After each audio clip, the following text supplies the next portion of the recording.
से, जे सर्वज्ञ समस्त साधु गुण छे, माया थकी मुक्त छे। सर्वैश्वर्य की पूर्ण आश्रित जनों। श्री स्वामीनारायण के श्री चरणों में कोटि कोटि साष्टांग दंडवत प्रणाम। प्रभु आपकी जय हो। श्री स्वामीनारायण भगवान आपकी जय हो। उन्नतितानंद स्वामी महाराज आपकी जय हो। श्री पुरुषोत्तम महाराज आपकी जय हो। भगवान सीताराम जी, भगवान राधे कृष्ण जी, भगवान माता पार्वती, भोले शंकर जी, भगवान जगन्नाथ जी, गणपति हनुमान जी महाराज, ब्रह्मस्वरूप भगत जी महाराज, शास्त्री जी महाराज, योगी जी महाराज, गुरुदेव उत्तम स्वामी महाराज, राजाधिराज हरे कृष्ण महाराज उत्तम धाम में ठाकुर जी विराजमान होकर के सभी भक्तों को दर्शन देते हैं।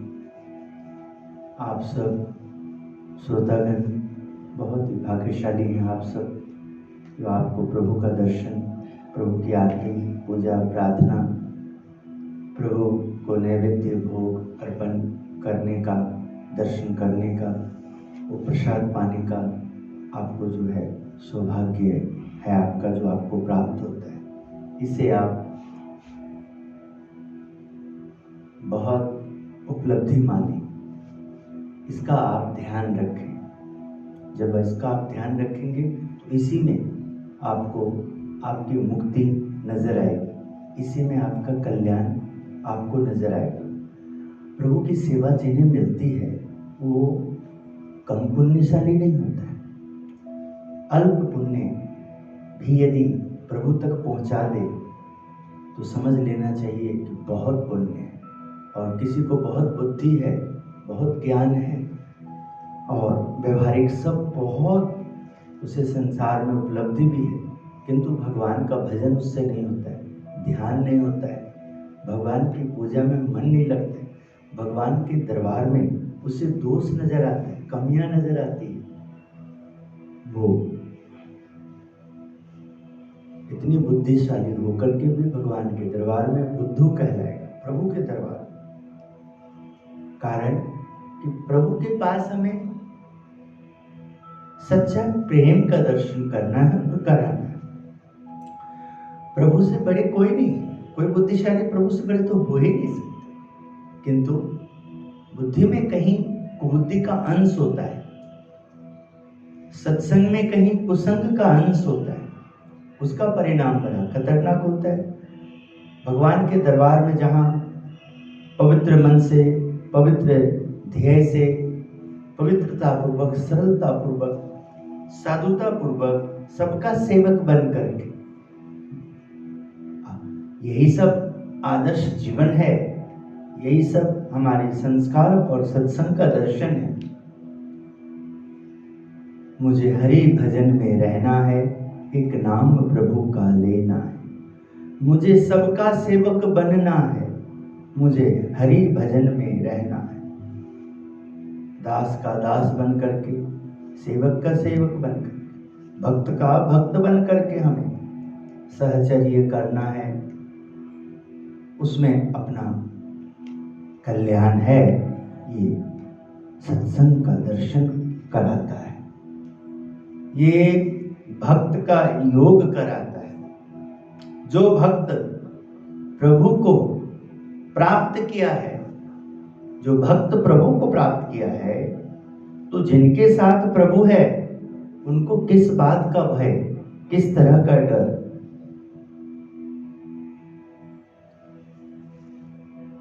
भगवान स्वामीनारायण कहते हैं, मारी मर्जी बिना रे कोई थी तरनो नव तो राय, एम मोन जान जो रे मारा आश्रित सो नर नार। मुझे ऐसे समर्थ समझो, समर्थ जानो, मेरी मर्जी के बिना सूखा पत्ता हिलने में समर्थ नहीं है। इस प्रकार हे मेरे आश्रित, मुझे बचने वाले, मुझे आदर देने वाले, मुझे उस परमात्मा के स्वरूप की तरह समझने वाले, भगवान ही हम सब का कल्याण करने के लिए पधारे हैं। इस प्रकार का मनुष्य देह में जब ठाकुर जी थे, और जो मनुष्य ठाकुर जी में लीन हो जाते थे उनके लिए है।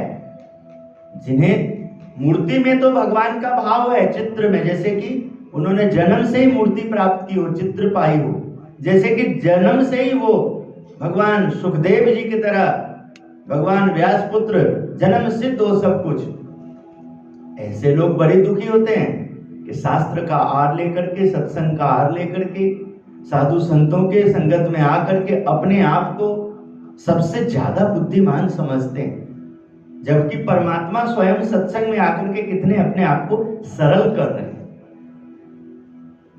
भगवान और भगवान को प्रसन्न करने वाले, परमात्मा को प्राप्त करने वाले जितने भी संतों भक्तों का जो दर्शन है, उनकी जो जीवनी आप कथा उनका सुनते हैं, वो कितना हमें सरल करते हैं, कितने हमें साधुता देते हैं, कितना विनय विवेक होता है। आओ पधारो।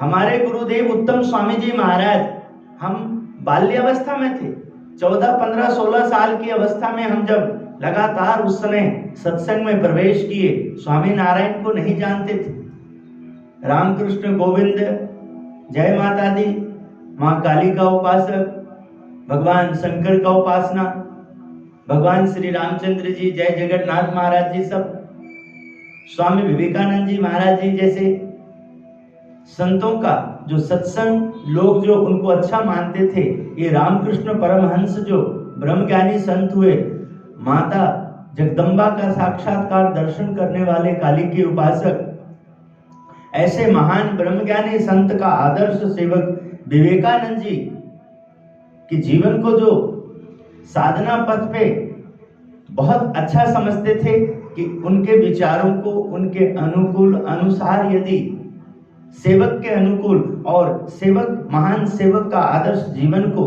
समक्ष रख करके जो आगे बढ़ता है साधना पथ पे, उन्हें सफलता मिलती है।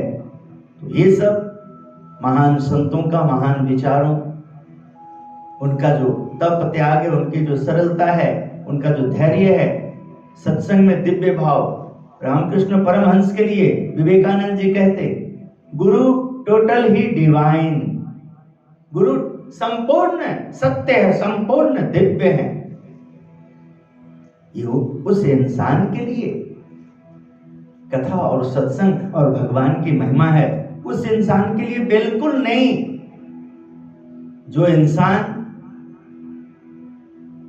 मनुष्य में परमात्मा ने उसे भगवत साक्षात्कार हो, भगवत भाव हो, दिव्य भाव, उसके लिए उसको मनुष्य में देव भाव ला दिया, गुरु भाव ला दिया, पूज्य भाव, देव भाव, गुरु भाव, सत्य स्वरूप। और उसके बाद गुरु भाव लाने के बाद जब दीक्षा का समय आता है तो उसे ऐसा ज्ञान प्रतीति प्रभु करा देते हैं, गुरु साक्षात पर ब्रह्म तस्मै श्री गुरुवे नमः। भगवान आपको गुरु रूप में साक्षात मिले हैं। अब जो इनका दर्शन, इनका समागम, इनकी प्रसन्नता, वो भगवान की प्रसन्नता है। और वो अब भेद करने लगे, ये तो गुरु ने, मूर्ति को तो उसने देखा नहीं, जाना नहीं, गुरु ने ही उसको मार्ग दिया उस रूप में, भगवान ने बुद्धि दी। ये दुर्बुद्धि का परिणाम है, कुसंग का परिणाम है। अपने मन से कोई ध्यान में बैठने लग जाएगा, अपने मन से, हाँ वो सत्संग कर रहा है मैं भी कर सकता हूं। ये जो उसकी कहीं ना कोई स्वार्थ जगा है, कहीं लोभ जगा है, कहीं कोई मान जो है वो उसके लिए जो विष होने वाला है। अरे भाई, जिसने मेहनत किया है, मेहनत करके कमाया है, उसका उस अर्थ का जो अर्थ उसको मिला है, पैसा मिला है, हाँ जो जमीन मिली है, जो भी उसको गाड़ी बंगला जो भी मिला है, जो मेहनत से उसको मिला है, और एक ने हड़प लिया है या सोचता है ऐसे चालाकी करी है कुछ, उसको नहीं समझ में आ सकता है, वो उसकी वैल्यू नहीं कर सकता। इसलिए सत्संग तो पात्र में ही टिकता है, रहता है। सत्संग करने का, सत्संग समझने के लिए अवसर सबको मिलता है, किंतु सत्संगी वही कहलाता है, भक्त वही कहलाता है, सच्चा श्रोता, सच्चे श्रद्धालु, निष्ठावान वही कहलाता है जो सही अर्थों में जो परमात्मा की महिमा है उसको समझ करके अपने जीवन पे लागू करता हूं। लागू करने का मतलब क्या है? भगवान स्वामीनारायण ने जो कहे हैं शिक्षा पत्री में, देव देवालय पुष्प वाटिका मंदिर तालाब देव स्थान, इन सब की मर्यादा को बना के रखना। अपने व्यवहार से कभी भी अमर्यादित व्यवहार नहीं करना। ऐसा सत्य वचन भी नहीं बोलना जिससे किसी की आत्मा को ठेस पहुंचता, किसी को दुख जाता, दुख पहुंचता। कोई बढ़िया एकदम प्रभु का भजन ध्यान कर रहा है और सब लोग उसमें बहुत प्रसन्न है, खुश है उनसे, और कोई आकर के इस प्रकार कोई आचरण करे कि सबका मन ध्यान भंग हो, वो पाप है। भगवान ने कहा आपको कुछ सही नहीं लग रहा है तो आप जो सचमुच में समर्थ हैं, बुद्धिजीवी हैं, ज्ञानी ध्यानी हैं, उनके भी परिवार बच्चे हैं, उनको भी बहुत कष्ट है, फिर भी देखो भक्ति में मस्त रहते हैं, गुरु में मस्त रहते हैं, सत्संग में मस्त रहते हैं। आप उनसे सलाह लीजिए। ये जो अक्षर ब्रह्म गुणातीतानंद स्वामी जी का उपदेशामृत सुख और सुख के प्रतिरोधक जो सुख में बिगड़ डालता है, वो जो कथा चल रही है, अद्भुत दर्शन दे रहे हैं स्वामी।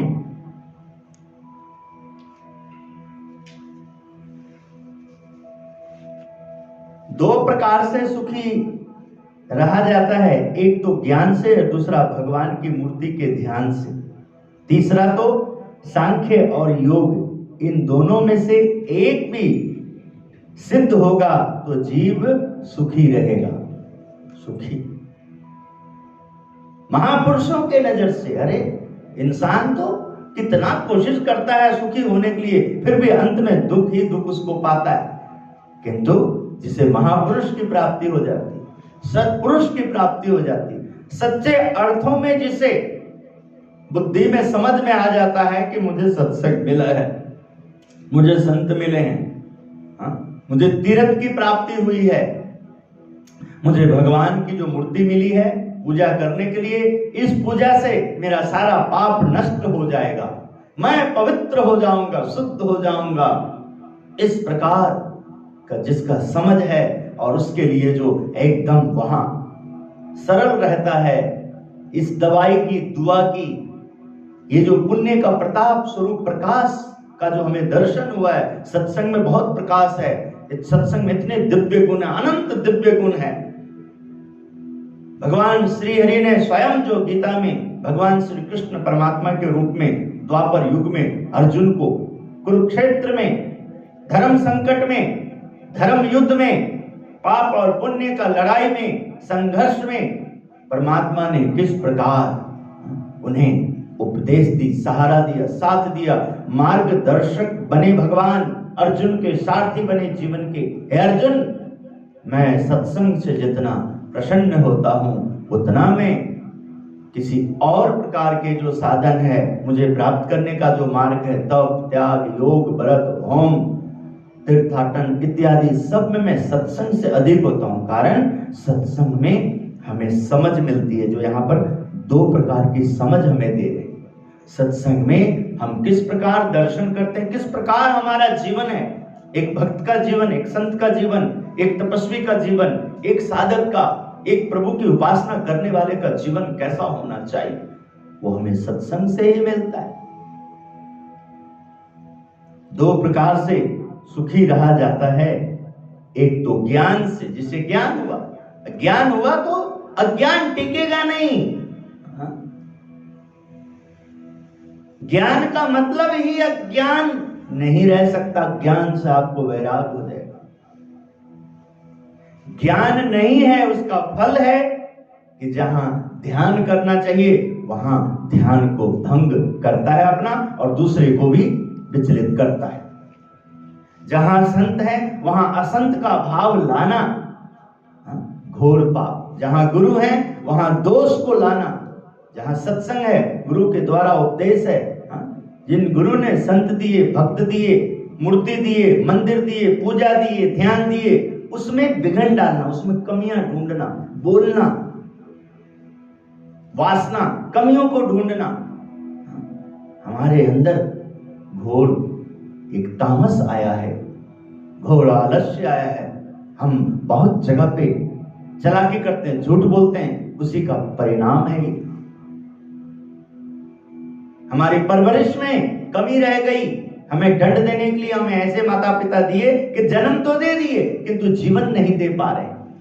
कैसे हमारा पुत्र पुत्री का, हमारा ये जो बच्चा जो बड़ा हो, तब तक कैसे इनके सामने मुझे रहना चाहिए, इनको रखना चाहिए, कैसे हमारी ओर से इनकी परवरिश होनी चाहिए। इन कमियों का फलस्वरूप उनके संतान भी, जो उन्हें दंड नहीं मिलेगा, ऐसा दंड उनके संतान के द्वारा भी ऐसे माता पिता को मिलता है। जब ऐसे संतान किसी महान आत्मा को, दिव्य आत्मा को, पुण्य आत्मा को, महान वैज्ञानिक को, महान समर्थ पुरुष को, जो बहुत कुछ करता है, कर दिखाते हैं, उनको अपने गलत व्यवहार से, गलत बोली से, गलत ध्यान से, गलत व्यवहार से उनका जो अपमान करते हैं, उन्हें जो दुख पहुंचाते हैं, उसका पाप सबको लगता है। इसलिए ऐसे कोई पाप जघन्य हो तो प्रायश्चित करना चाहिए, क्षमा मांगना चाहिए, और उसके साथ ही हमने क्षमा मांगी है तो हमारा आचरण क्षमाशील हो, कि हम यहाँ पर गलत हैं, हम ठीक नहीं किए, आपको दुख दिए, तो इस प्रकार हमारा आचरण हो कि उनके अंदर दया हो, दया भाव आए। कोई बात नहीं, मनुष्य है, होता है, ध्यान रखिएगा, नहीं होना चाहिए ऐसे।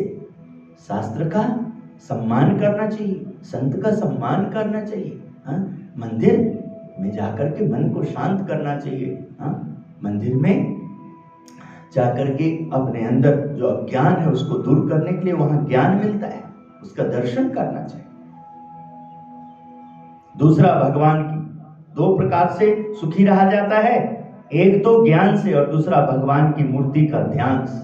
जब ज्ञान होगा और अज्ञान नहीं रहेगा तो जिसके कारण ज्ञान हुआ है वो मूर्ति है, वो प्रभु की कथा है, प्रभु का सत्संग है, प्रभु के संत हैं, जो प्रभु का शास्त्र है। जब उस शास्त्र का हम दर्शन करते हैं तो हम अज्ञान पाश से मुक्त हो जाते हैं।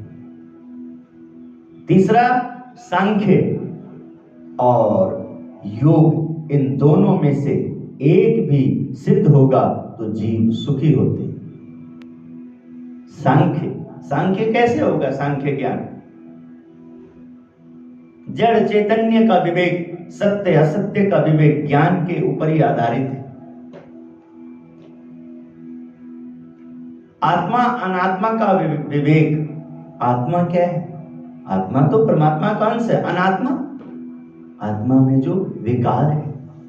शरीर बहुत अच्छा है किंतु जो शरीर गलत कामों में लगा रहता है, गलत देखने उठने बैठने में लगा रहता है, गलत बातों में रहता है, तो शरीर दूषित हो जाता है, फिर मन को भी दोष लगता है, फिर वो आत्मा जो उस घर में आई है वो आत्मा भी उस संस्कार को प्राप्त करता है। इसी का फलस्वरूप है हम सब दंड भोगते हैं कि हमारा ध्यान नहीं लगता है, हमारा मन नहीं लगता है, हमारी चित्त नहीं लगती है, और संसार में हमको आलस नहीं आता, संसार के काम में मस्ती रहती है। एक प्रकार का दंड है।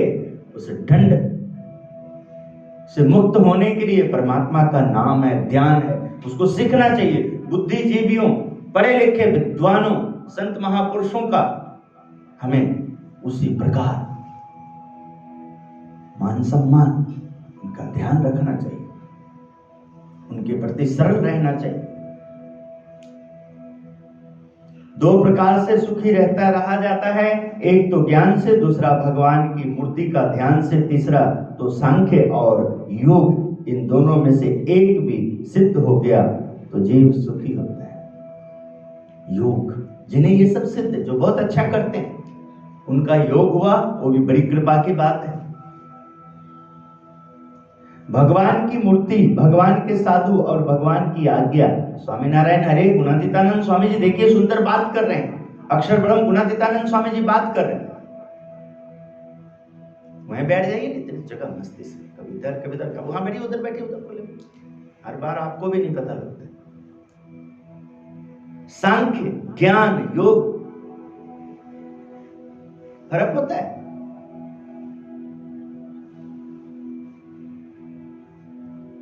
जिनको ये सब पता ही नहीं है रास्ता, वो क्या व्याख्या करेगा, क्या तर्क करेगा? वो करेगा तो खुद भी चोट खाएगा और उसके साथ चलने वाले को भी चोट लगेगा, उसके सिवा कुछ नहीं आएगा हाथ में। भगवान थे वो, समर्थ थे वो, सत्पुरुष थे वो, दिव्य पुरुष थे वो, अलौकिक पुरुष थे, समर्थ पुरुष थे। तभी अर्जुन को भयभीत देख करके, अर्जुन को धर्मात्मा देख करके, अर्जुन को सूरवीर, अर्जुन अच्छे हैं, किंतु सामने जो योद्धा हैं, बड़ा धर्म संकट है, पितामह भीष्म है, गुरु कृपाचार्य द्रोणाचार्य हैं, हाँ, सामने सभी पूज्यवर हैं इनके, और उन्होंने बहुत गलत सब कुछ पेश किया है इसके सामने। दुर्योधन का साथ दे रहा है जो नहीं देना चाहिए, जिसके कारण परमात्मा अर्जुन का बाह थाम ली, अर्जुन का सारथी बन गए, रथ हाँकने लगे, अर्जुन को बचाते रहे, उपदेश देते रहे, अर्जुन का सहयोग की। इंसान पतन की ओर क्यों जाता है? देखते हो ना, समाज में देखो आज क्यों विकृति आती। भगवान के दरबार में जाकर के भी उसके द्वारा ऐसा दुष्ट काम हो जाता है कि दिव्य शक्ति, महान आत्मा कल्पान करते, रोते, धिक्कारते, अरे क्यों आते हो तुम लोग तीर्थ में? स्वार्थ सिद्ध करने के लिए तुम्हें तीर्थ मिलता है। तीर्थ से निस्वार्थ बनो, निष्काम बनो, निर्लोभ बनो, तीर्थ से अपने आप को पवित्र करो, साधना करो। खुद अनुभव करते, देखते कि कैसा जघन्य अपराध कर बैठते हैं लोग तीर्थ में आके। जिनको पूजना चाहिए, दंडवत करना चाहिए, जिनकी महिमा का गुणगान करना चाहिए, उनमें वासना ढूंढने लग जाते हैं। वासना है, ये क्रोध है, लोभ है, ऐसे ऐसे, और उसका फल ओहो, जो कच्चे फल है, सड़ जाते हैं, पक नहीं पाते हैं, जो कच्चे लोग, जो नए लोग हैं। इसलिए दोष पे दोष, अपराध पे अपराध बढ़ता है। कारण जो ड्राइवर है, जो समर्थ है, जो आगेवान है, उन्हें सावधान होकर के नए लोगों के समक्ष, जो नए जीव आए हैं सत्संग में, अच्छा प्रस्तुति देना चाहिए उनके सामने। बिल्कुल सजग रहना चाहिए, बिल्कुल आगे नहीं होने देना चाहिए।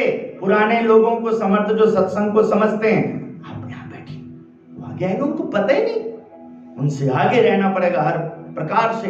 एक सूझवान, एक सत्संगी को, एक महान तपस्वी को, एक महान ध्यानी को, तभी जाकर के कुछ बात समझ में आएगी, तभी कृपा होगी।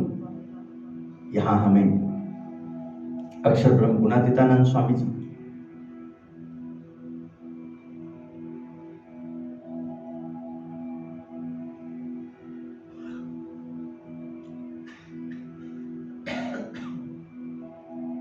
बात करते हैं भगवान की मूर्ति, भगवान के साधु और भगवान की आज्ञा, इन तीन बातों में माल मौज सत्व है, ऐसा किसी और बातों में माल नहीं।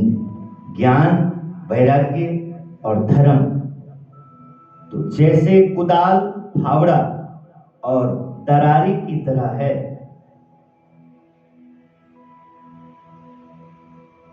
माल को प्राप्त करने में, सहायक, फसल लेने में, ज्ञान पाने में, सत्संग, सब जो समर्थ है, सही कर रहे हैं, उनके आगे सरल हो, उनसे आगे मत रहो, आगे मत आओ, तभी कुछ सीख पाओगे, समझ पाओगे। हाँ, वो आगे कम बुद्धि वाले को परिणाम यही है, सोचते मैं आगे लाइन में चला, सबसे आगे तो मुझे मिल जाएगा। अरे भाई चोट के अलावा कुछ नहीं मिलेगा। जो ये जो ध्यान कर रहे हैं, जो पूजा कर रहे हैं, जो समर्थ है ना, उसका देखो ना, वो कभी ऐसे नहीं करते, वो बिल्कुल नहीं दिखा, वो अपने अपने चाल में, अपने काम में मस्त रहते हैं, उसमें व्यस्त रहते हैं। घोर आलस का परिणाम समझ में आना चाहिए कि ये जो हमारे सामने जो उपस्थित होता है, ये सब जो नहीं होना चाहिए, ये अपराध है। और हमें अवसर मिला है अब उस अपराध से मुक्त होने के लिए। इसलिए जब समझ में आए तो दौड़ना चाहिए, न समझ में आए तो आंखें बंद करके ध्यान करना चाहिए, शांत रहना चाहिए। जब ऐसे हम करेंगे तो कुछ समझ में आ जाएगा अपने आप।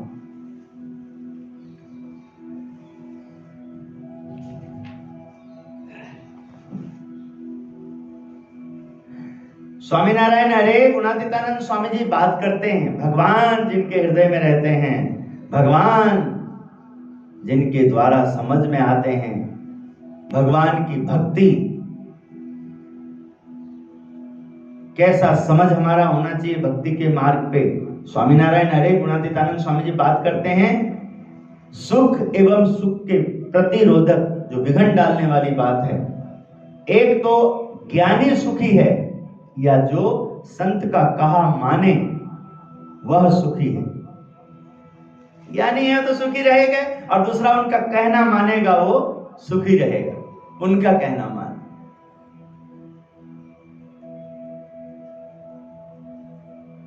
और जिसको ज्ञान है, कितनी अच्छी बात है, कुछ नहीं समझ में आ रहा है तो समर्थ है ना, वो तो सही है, वो जो कह रहे हैं वैसे करो, अपनी मनमानी ना करो। वो जो कह रहे हैं, जिस तरह से आपको प्रेरणा दे रहे हैं, आप इस तरह से चलो तो समझ में आएगी।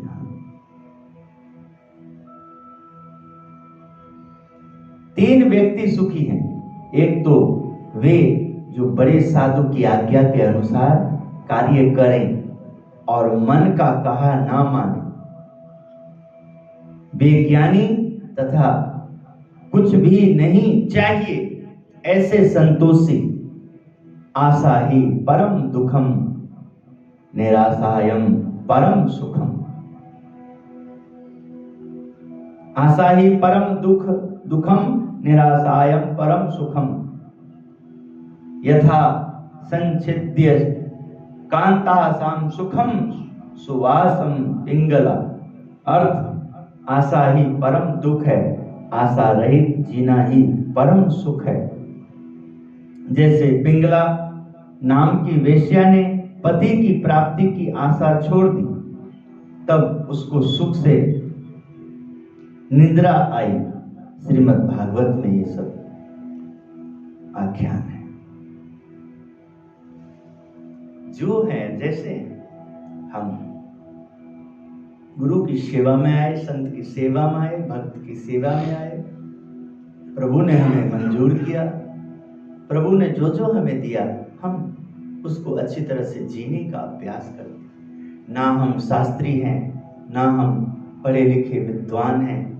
हाँ, जितना उन्हें लगता है कि 2 अक्षर पढ़ के चलो समझ लेगा, तो उन्होंने थोड़ा सा सिखा दिया, समझा दिया।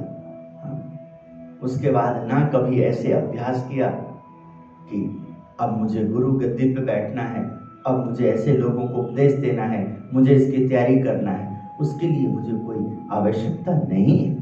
कारण मैं सेवक हूँ, ठाकुर जी का सेवक हूँ, गुरुदेव का सेवक हूँ। वो जब मुझे सामने संत और भक्तों को उपस्थित करते हैं और वो 2 हाथ जोड़ते हैं, वो दंडवत प्रणाम परिक्रमा ठाकुर जी का जो करते हैं, और वही चीज जब वो एक मनुष्य में हमारे सामने ऐसा दिखाते हैं, तो हमें यही समझना चाहिए कि ये सब गुरुदेव का सम्मान है, जो गुरुदेव ने ये दीक्षा दी है, जो गुरुदेव ने ये शिक्षा दी है, गुरुदेव ने ये मार्ग दिया है। ये उस मार्ग पे उन्हीं का जो आशीर्वाद है, उनको ये सब नमन कर रहे हैं, वंदन कर रहे हैं, मुझे नहीं। मैं कौन? महाराज हैं तो मैं सब कुछ हूं, महाराज नहीं है तो मैं कुछ भी नहीं। स्वामी हैं तो मैं सब कुछ हूं, स्वामी नहीं तो मैं कुछ भी नहीं। हमारी प्रार्थना संसार के व्यवहार में जब सत्संग मिले हमें, संसार की ये माया घेरे न कभी मुझको, आदर्श तुम्हारी सुन बढ़ जाए कदम मेरे। आपकी महिमा सुन करके मैं आगे बढ़ जाऊं और संसार की माया से हमारी रक्षा कर। सत्संग में आए हुए जीव चाहे अल्प पुण्य वाले हैं, उन्हें भी प्रयास करते हैं, किंतु उनको अपना धूर्तता का त्याग करना चाहिए, अपनी नादानी का त्याग करना चाहिए और सत्संग में विवेक का दर्शन करना चाहिए। जहां गुरु की निंदा होता हो उसमें यदि आगे बढ़ेंगे, दिलचस्पी लेंगे, तो तुम्हारे जैसे पापी और कौन हो सकता है भाई? कौन दुष्ट हो सकता है जो दरबार में आकर के तुम पाप ढूंढते हो, हाँ, कमियां ढूंढते हो? खतरनाक है। अनुभव कर सकते हैं लोग जो यहाँ सभा में उपस्थित हैं, जिनको बहुत परेशानी रहती है, हाँ, सत्संग की बातों में अर्थ नहीं दिखता है। जब सत्संग की ज्ञान ध्यान की बात होती है और जब इसका नाम हो और लौकिक व्यवहार हो, आओ कैसे हो, सब ठीक ठाक, ऐसा उत्सव हो, भजन कीर्तन एकदम वैसे एकदम जिसमें हमें कोई ज्यादा समझ में की जरूरत नहीं। हाँ क्या बात है, जो गा रहे हैं वो बहुत अच्छे हैं, जो बजा रहे हैं बहुत अच्छे हैं, उनके साथ हमें भी अच्छा लगता है, उनको मैं भी अच्छा लगता हूँ। अरे भाई वो तुम्हारे लिए नहीं गाते हैं, ठाकुर जी के लिए गाते हैं। वो तुम्हारे लिए नहीं बजाते हैं, ठाकुर जी के लिए बजाते हैं। तुम्हें अच्छा लगे तो फिर क्या बात है, फिर तो तुम बुराई को कोई टिकने ही नहीं दोगे। हाँ, ये व्यवहार सबको समझना चाहिए। तीर्थ की गरिमा बना लीजिए। घर में रहो चाहे मंदिर में आओ, घर में रहना, ये घर किसका है? वो दुखी रहता है इंसान जो केवल घर में रहता है, जो घर को भी किराए का घर ही समझता है, अपना घर है, किंतु फिर भी ये जो शरीर है वो तो किराए पे है भैया। पृथ्वी ने भी तुम्हारे को अपना भाग दिया है, जल ने भी अपना भाग दिया है, आकाश ने भी धारण करके रखा है, तेज ने, अग्नि ने भी दिया है, हवा ने भी दिया है, सब ने अपना अपना शक्ति से, हाँ, वो ईश्वर का जो कार्य है, मनुष्य आलोट लगा, मनुष्य, उस मनुष्य का निर्माण करके उन्होंने जो संसार में धर्म की स्थापना करना है, ज्ञान वैराग्य युक्त भक्ति अपनी सिद्ध करानी है, उसके लिए उन्होंने इन सभी देवताओं को निमित्त किए हैं। और एक जल के बूंद से देखो, माता के गर्भ में देखिए, हाँ, किस प्रकार प्रवेश करके देखिए, प्रवेश करा करके देखिए, किस प्रकार 9 महीने उस गर्भ में उसकी रक्षा करते हैं, हाँ? और जब उसको जन्म देते हैं, बाहर आते हैं मां के गर्भ से, हाँ? तो किस प्रकार जब आते तो पता लगता है कि कितना उसमें गंध है, कितना मुश्किल से ये पल निकलता है, फिर भी देखिए परमात्मा गर्भ में भी उस जीव की रक्षा करते हैं, हाँ? और जन्म देने के बाद ये जन्म की सारी जो प्रक्रिया है, ये सूतक कार्य संपन्न होने के बाद सारी ये विधि विधान जो बना हुआ है, हाँ, उन सबको मनाने के बाद और आप जब बड़ों का आशीर्वाद लेते हैं और फिर उस जीव को परवरिश में पूरा जीवन अपना लगा देते हैं, तो आपको परमात्मा उसका इनाम देते हैं, आपको मुक्ति देते हैं, आपको शाबाशी देते हैं। तो मेरा ही कार्य कर रहा है, जन्म देने वाला मैं हूं और मृत्यु बोले तो वापस अपने दरबार में बुलाने वाला भी मैं हूं, भेजने वाला भी मैं हूं। तू तो केवल निमित्त मात्र है। अज्ञानतावश इंसान समझता है मैं ही सब कुछ, तो पहले खूब उत्सव मनाता है और इतना दुखी हो जाता है कि बस कोई है ही नहीं और अपने ही डिंग मारता है, अपने ही रोता रहता है। वो इंसान को क्या ज्ञान होगा, क्या बुद्धि होगा? कुछ नहीं, वो तो चली जा रहा है, चली जा रहा है बस। ज्ञान अल्प भी हो तो ज्ञान से वो अपने आप को बचा लेगा, बुद्धि थोड़ी सी हो तो कुबुद्धि नजदीक में नहीं रहने देगा वो, हाँ? कितने भी बेचारे परेशान क्यों ना हो, समझना चाहिए ये कि भाई गुरु मिले हैं तुम्हें, हाँ? संत मिले हैं तुम्हें, भक्त मिले हैं तुम्हें, तीर्थ की प्राप्ति है हुई है तुम्हें, तो क्यों नहीं तुम इन बड़ों से आशीर्वाद मांगो, मेरे ऊपर कृपा करें, मुझे ऐसे बुद्धि दे, मुझे आप सिखाएं, मेरा मार्गदर्शक बने आप। हाँ? क्यों नहीं होगा हल? आनंद आनंद हो जाएगा। परमात्मा ने अपने दिव्य आनंद प्रदान करने के लिए ही ये मार्ग दिया है। क्यों नहीं मूर्ति के समक्ष सभी महामुक्त हो जाते? हाँ? कारण मूर्ति दर्शन करा दिया है तो एक हिसाब से हाँ, तुम्हें ये बता दिया है कि तू मेरा है। अब तुम मेहनत करोगे तो तुम भी बोलोगे तुम मेरे हो। प्रभु तुम मेरे, मैं तुम्हारा। तो दोनों काम है, अनिवार्य है। प्रभु ने तो अपना समर्थता दिखा दी है, आपको सामर्थ्य दिखा दी है। अब तुम भी प्रभु को हाँ, अपने 10 इंद्रियां और 11वां मन को अपने कुशल व्यवहार से हाँ, प्रभु के समक्ष, इस संसार का ये व्यवहार जो प्रभु के समक्ष अपने द्वारा प्रस्तुति करोगे तो संसार के सभी लोगों को जो तुम्हें देखते हैं सुनते हैं विश्वास हो जाएगा कि तुम प्रभु का प्रसाद हो मेरे लिए। मेरे जीवन में तुम्हारा जो आगमन हुआ है हाँ, उससे मेरे सारे दुख दूर हो जाएंगे, हम धन्य होंगे।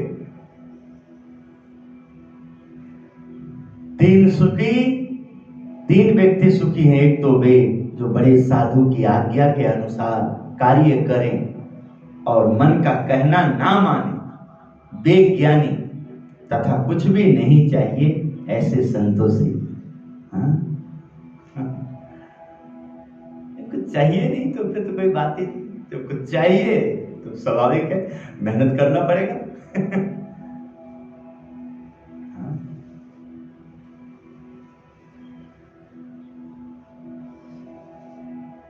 सुखी होने के उपाय स्वामी श्री कह रहे हैं। देखिए सत्संग में, कथा में, संगत को, उन संगत को जिन्हें भगवान स्वामी नारायण की दिव्य सभा मिली है,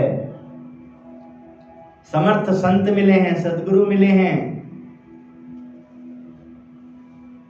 एक तो किसी तरह भगवान से जुड़े रहो, संत से जुड़े रहो, आत्मज्ञान से इंद्रियों को संयम में रखो, भगवान के निश्चय सहित वैराग्य रखो तथा जीव को संस्कारी बनाओ। ये 5 प्रकार से मुमुक्षु सुखी रह सकते। इसलिए अपनी स्थिति की जांच करनी चाहिए और अंतर्दृष्टि करके देखना चाहिए कि मुझे इन 5 में से कौन सा मार्ग सिद्ध है। यह विचार करके सुखी रहे।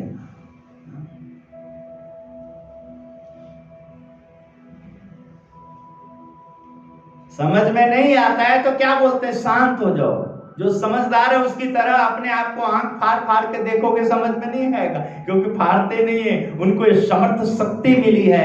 हाँ, वो उसमें मस्त हो जाते हैं। और तुम ऐसे हो नहीं पा रहे हो तो तुम्हें बताते तो है, तुम सीखो। इसलिए हम बोलते हैं जिनको ना जबर धक्के से मत एकदम ऐसे रखो। हाँ, आपको मौका मिले तो आप ना, निष्कुलानंद स्वामी ने कहा, तमें अंतरनी आंखें ओ लखू करो सतगुरु संतो न संग ओ लखू अंते।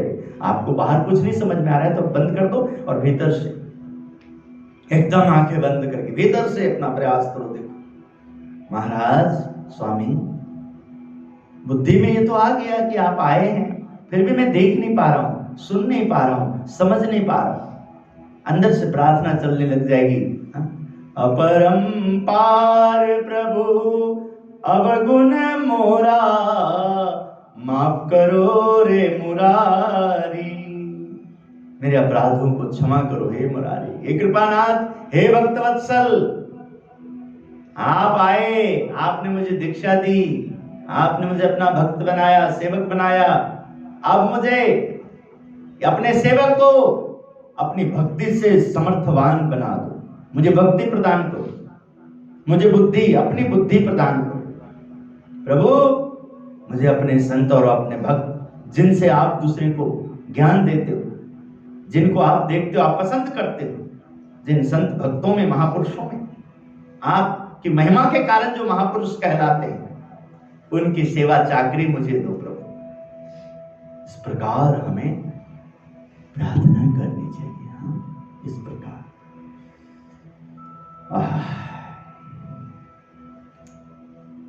भगवान की महिमा स्वामी श्री समझाते हैं, जिसको सुखी होना है उसको अपने पुत्र की आयु 16 वर्ष की होने पर उसे तुलसी पत्र के जरिए विवाह कराकर उसकी स्त्री को अर्पण कर देना चाहिए। समझो कि एक कार्य पूर्ण हुआ। वैसे भी चाहे कितनी भी सानुकूल स्थिति हो, किंतु आदमी का व्यवहार कहां तक सीधा चलता रहता है।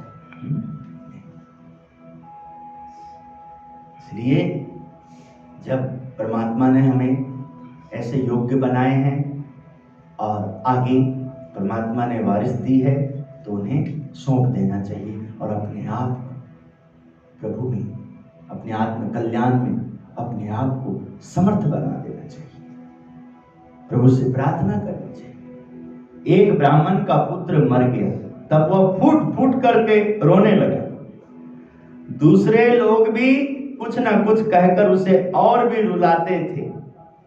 बहुत सयाना था, समझदार था, यह करता था, वह करता था, ऐसी हजारों बातें कहते थे। तब भट्ट जी जूनागढ़ जिले के मानावदर गांव के निवासी एवं भगवान स्वामी नारायण के सन्निष्ठ अनुयायी मायाराम भट्ट उनके यहाँ शोक व्यक्त करने के लिए गए और उस ब्राह्मण से बोले कि तुम शोक के मारे कुछ खाते पीते भी क्यों नहीं? यह सब क्या है? तुम्हारे इस पुत्र के मरने से क्या उदयपुर की राजगद्दी खाली हो गई है? देखो, उसके मरने से एक भी भिक्षा पात्र कम हुआ है। इसमें इतना शोक क्या कर रहे हो? उनके यहाँ शोक व्यक्त करते समय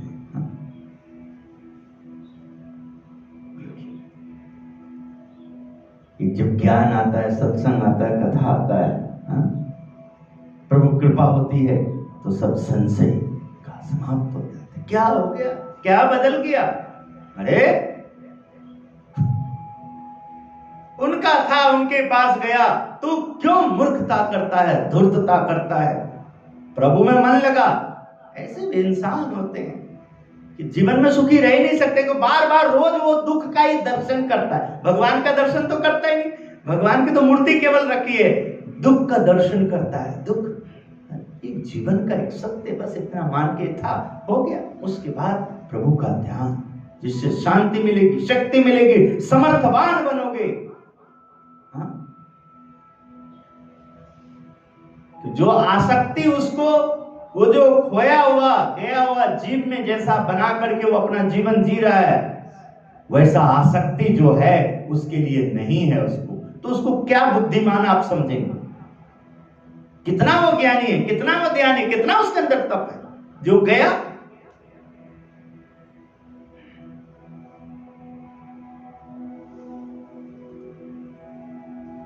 तब ब्राह्मण ने विचार किया कि इसकी बात तो बिल्कुल सही है। उसने भट्ट जी से कहा, मैं तो शोक के कारण 15 दिन में ही मर जाता, किंतु आपने मुझे जीवित रख लिया। क्या किसान अपने देश में कम है? बनिए, दर्जी, नागर, सुनार, लोहार, बीमार, इन सब की कोई कमी है? इस प्रकार ज्ञान से विचार करना सीखें। कन खजूरे के 40 पैर होते हैं, उनमें से एक पैर टूट भी गया तो क्या, तथा अच्छा रहा तो भी क्या? मुर्गे के बांग ना देने से क्या सवेरा नहीं होगा? इतना शोक क्यों? इस प्रकार सोच समझ से विचार करके सुखपूर्वक भजन करना। इन सब से इस तरह की बातों से, ध्यान से, पूजा से, कथा से, सत्संग से ही हम निर्वासनिक हो सकते हैं, पवित्र हो सकते हैं, शुद्ध हो सकते हैं। और सत्संग हमारी रक्षा तभी करेगा। कृष्ण कबीर कब रक्षा कर रहे हैं? जब अर्जुन कायरता का त्याग करता है। अर्जुन उपदेश सुनकर के अपनी दुर्बलता का त्याग करता है।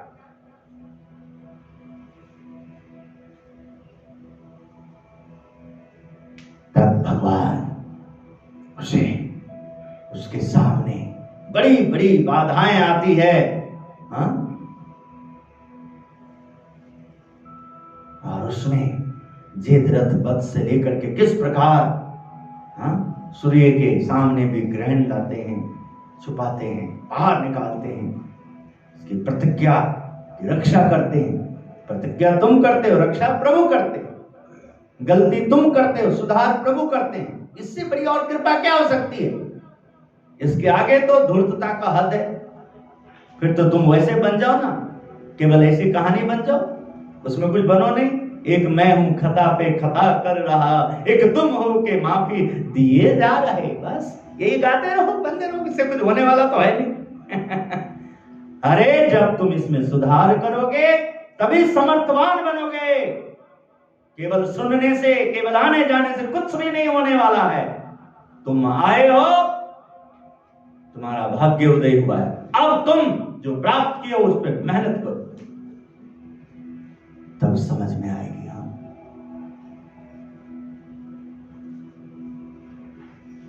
दुख की सही परिभाषा क्या है? दुख किसे कहते हैं? दुख किसे मानते? अक्षरधाम जैसा सुख यहाँ स्वामी के सानिध्य में मिलता है, फिर भी कितने लोग यहाँ पर भी दुखी। उनमें शारीरिक दुख कम और मानसिक दुख अधिक। मन से शरीर तो आ गया, मन तो आया नहीं है। मन तो उसी दुख में है जो बार बार उसको चाटता है, उसको देखता है, उसको सुनता है, बार बार एकदम। हाँ? शरीर आया है किंतु मन नहीं आया है। तभी ज्ञानी जन क्या कहते हैं? मन के जीते जीत है, मन के हारे हार है।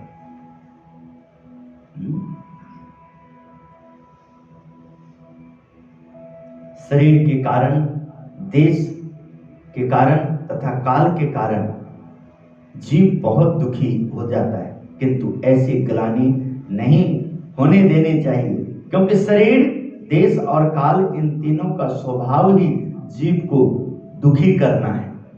परंतु सब कुछ भगवान का किया ही होता है। उन्हें जो कुछ अच्छा लगता है वही करते हैं।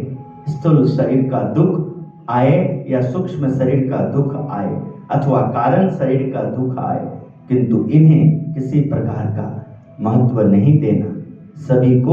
सभी का मेल जोल करके महाराज ने भी प्रभु का भजन करवाया है। भगवान भी, स्वामी नारायण भी, गुणात्तम स्वामी संगत को समझा रहे हैं। याद करिए सहजानंद स्वामी जी का। उस समय तो महाराज की बातें 100 साल की नहीं थी, 50 साल का भी नहीं था। हाँ? 20 साल, 10 साल, 15 साल, 1 साल, हाँ? 30 साल, इतने की बात थी। बस 20 साल पहले की बात है। हमारे गुरुदेव का भी देखो 24 साल होने जा रहा है, 24 साल पहले की। और गुरुदेव का सानिध्य लिए तो 36-37 साल से हम बात कर सकते हैं कि महाराज भी किस प्रकार भजन करवाते थे। दुख आए अब भजन करो, सुख आया है तो प्रभु की महिमा समझ करके खूब मेहनत करो, लगे रहो, प्रभु की महिमा समझ कर, प्रभु को ना भूलो। प्रभु को कर्ता हर्ता मानो, प्रभु को सर्वज्ञ मानो। स्वामीनारायण हरे गुणात्तम स्वामी कहते हैं, दुख के ऊपर कथा कहते हुए ऐसी बात आई कि व्यास जी को शांति प्राप्त नहीं हुई। इसे समझाते हुए स्वामी श्री बोले, हम सबको भी भगवान मिले हैं परंतु शांति प्राप्त नहीं होती। इसका कारण यह है, प्रथम तो पंच विषयों में राग, दूसरा भगवान की आज्ञा अनुसार आचरण का ना होना, तथा तीसरा अज्ञान। इन कारणों से शांति नहीं होती। हाँ? समझो, इतना ही नहीं समझ पाओगे तो फिर क्या करोगे? उन्होंने तो तुम्हारे ऊपर निहाल कर दिया, पूजा दे के, मूर्ति दे करके, संत दे करके, मंदिर दे करके, सत्संग में लगाव करके। कोई नहीं सत्संग करने आता, और जो सत्संग करने आता है उसको कहने की जरूरत नहीं है, वो तो कहने का अवसर ही नहीं देता है, और उस तरह का अपने आप को, अपना स्वभाव, अपना जीवन सब कुछ बना लेता है।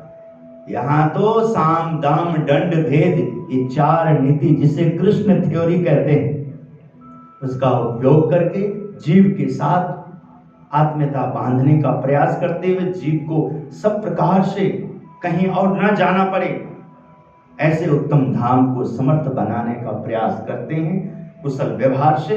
तब जाके जीव आता है। वो जीव स्वयं यदि आ गया है, समझ लिया हो, तो फिर ये सब करने की उनके लिए आवश्यकता नहीं। वो तो स्वयं ऐसे कार्य के लिए निमित्त बन जाएगा, सदगुरु की आंख बन जाएगा, कान बन जाएगा, ठाकुर जी का मुंह बन जाएगा, ठाकुर जी का शरीर बन जाएगा, ठाकुर जी की बुद्धि, जैसे कहते हैं ठाकुर जी अपनी बुद्धि दो, तो ठाकुर जी की बुद्धि बन जाएगा। हाँ, ये सब प्रभु जीवन कैसा दर्शन होता है सत्संग में। फिर जहां सत्संग हुआ, आप तरे दूजे को तारा तारे, ऐसा तारन हारा। मेरे प्रभु, मेरे सदगुरु, मेरा सत्संग, मेरा समाज, जिनके कारण मैं हूं, मेरा पहचान, मेरा जीवन। प्रभु चरणों में प्रार्थना, गुरु चरणों में प्रार्थना, आप सब का जीवन मंगलमय हो। पूज्य प्रभु स्वामी जी शाम को उत्तम धाम की आईडी में हमने देखा डाला, यूट्यूब पे भी हमने दर्शन किया कि छपिया धाम में शाम को चेष्टा गान हुआ, अभी संध्या आरती का भी डाला। तो ठाकुर जी के श्री चरणों में प्रार्थना करी। अपन सब भाग्यशाली हैं, यहाँ के संतों पार्षदों के साथ कितने कार्यकर्ता भक्त हो गए। कल से छपिया धाम में दर्शन, अब अयोध्या के लिए पहुंच गए होंगे। अयोध्या आज सरयू स्नान, रामलला का दर्शन, उनके माध्यम से हम सब भी ठाकुर जी का दर्शन कर रहे हैं, रामलला का दर्शन कर रहे हैं, अयोध्या पहुंच रहे, सरयू स्नान हो रहा है। सभी भक्तों को भी जरूर ये हमारा कर्तव्य है कि ठाकुर जी का प्रागट्य स्थान का दर्शन, और उसके बाद ये जो रामलला जी का प्रतिष्ठा हुआ है 22 जनवरी 2024 ये साल में, तो हमें जरूर इन आँखों में प्रगट स्वरूप का, उस स्वरूप का दर्शन करना चाहिए। तो जरूर समय बना लें, प्रभु से आशीर्वाद मांगे, प्रभु जल्दी बुलाओ और हमें भी दर्शन दो। सभी अयोध्या पहुंचे, दर्शन पाए। आप सबका जीवन मंगलमय हो, ठाकुर जी की असीम कृपा आप पे बनी रहे, गुरुदेव का आशीर्वाद आपको प्राप्त हो। बहुत बहुत बधाई, धन्यवाद आप सभी श्रोतागण का, कोटि कोटि प्रणाम प्रभु के सभी भक्तों को। जय स्वामीनारायण। श्रीपतिम श्रीधरम सर्वदेवीश्वरम भक्तिधर्मात्मजं वासुदेवं हरे माधवं केशवं कामदं कारणं स्वामिनारायण।